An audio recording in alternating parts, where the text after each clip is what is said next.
Hey, Mark the Guitar Guy here, and we're back with another lesson breaking down this fantastic song by the late Prince, and we're going to be going into some of the chord variations that we're doing and maybe a little bit of the strumming too at the same time. We'll see if we can fit it all in today, guys. Alright, let's get into it. Now, I don't really muck around with the A minor too much. We're just sticking with an A minor chord, and it's all about the groove with this one. So I'll do the groove in a second. We'll break that down a little bit more, making sure everyone's good with that. But it's A minor. But what I'm doing, you'll notice with my little finger, it's on and off, and I'm releasing the chord.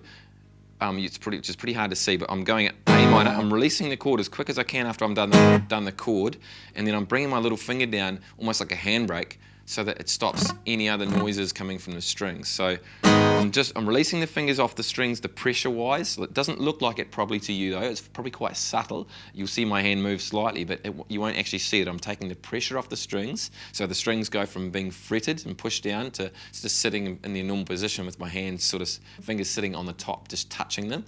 That's what happens when I'm like taking the pressure off. And the little finger is coming down just naturally. I don't know, I never worked on that. That just sort of happened over the years. My little finger would come to stop the strings from ringing.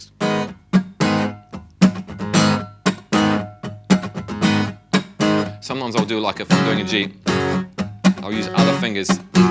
Or it's like a...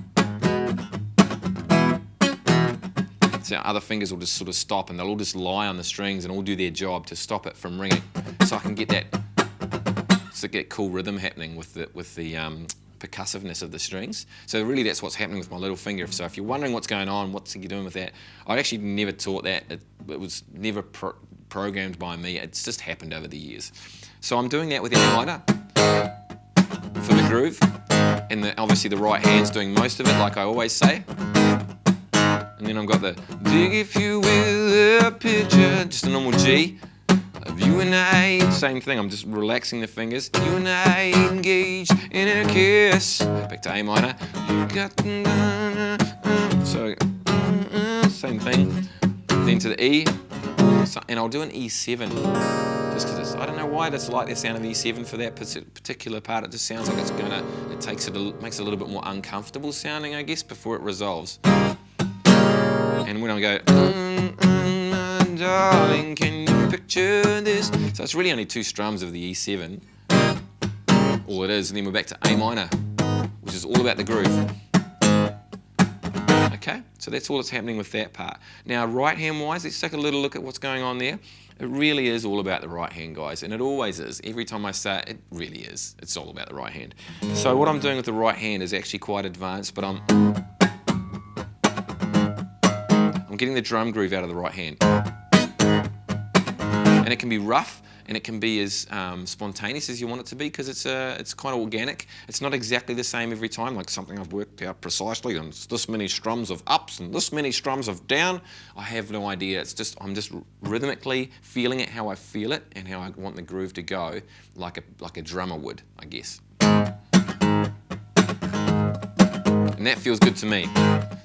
And most of it is strumming is those two strings. It's the A string and the D string being strummed. Well, in this case it's an E note, but those two notes together, the fifth string and the fourth string together, is what's making that sound. On my left hand, my thumb's just touching the top string just to mute that top string barely. You may or may not be able to see that bit.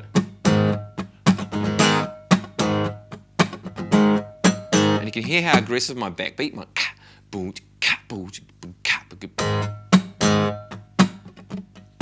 lot of people are scared to hit their guitar when they play this. Don't be afraid to let the pick come down onto those strings.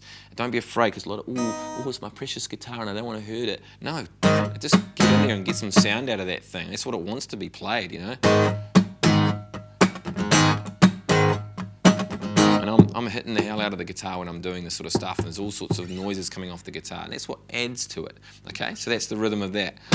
Same for the G, same with the E. So that's really all that's happening for that part. Okay, now for the next part, we're going to have a look at the left hand again a little bit here.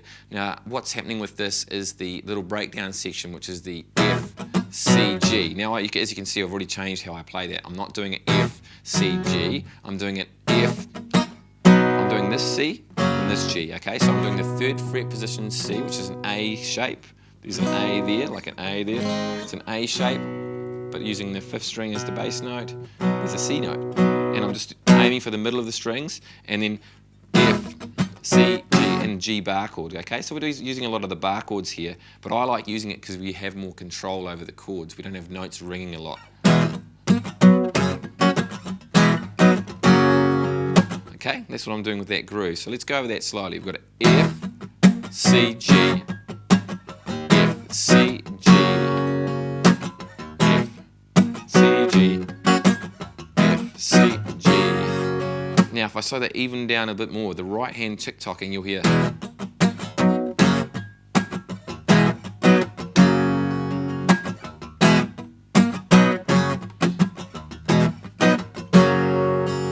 Sounds super cool. That's all I'm doing with that. Now with the right hand, let's have a little look at what's happening with the right hand now. So the same chords, I'm doing an F shape in the left hand, and we'll do it nice and slow. 1, 2, 3, 4.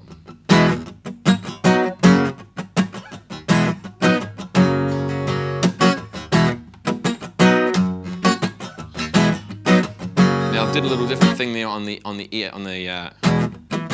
G. On the G, I did a top-bottom thing. I did this, which is kind of cool. So I went F, C, doom, gap, and what I'm doing there is on the G chord, I'm hitting the top. I'm releasing the chord, G, releasing the chord, and then upstroke. I'm putting the chord back on for the upstroke. So I'm left hand, and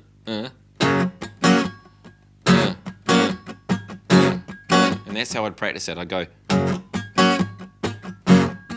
Almost sounds reggae. Reggae. So we're going F, C, G. Not every time, but and at the end I'm just doing long notes. Long, long, long, and short, short, short. Long, long, long, short, short, short. Even if you did short, short, long at the end. Short, short, short.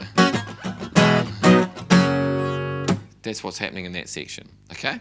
So there's a lot of good stuff going on in there once again, always is. But it's all about the right hand, guys. It's getting that right hand percussive and interesting and solid so that you get everyone in the room doing that. Now I'd love to hear if you've enjoyed this lesson, if you're having fun with my lessons, please let me know. If you're not enjoying them, let me know. I don't care, I'll read them, I'll read them. I'll still love you.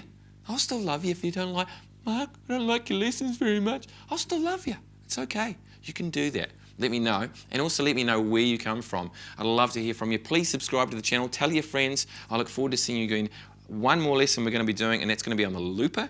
And it's also going to be on the little breakdown section that we do in the middle with a bit of picking. So if you want to pick and if you want to loop, come back. We'll see you guys on Wednesday. All right, catch you later. Mark the Guitar Guy signing off. Booyah!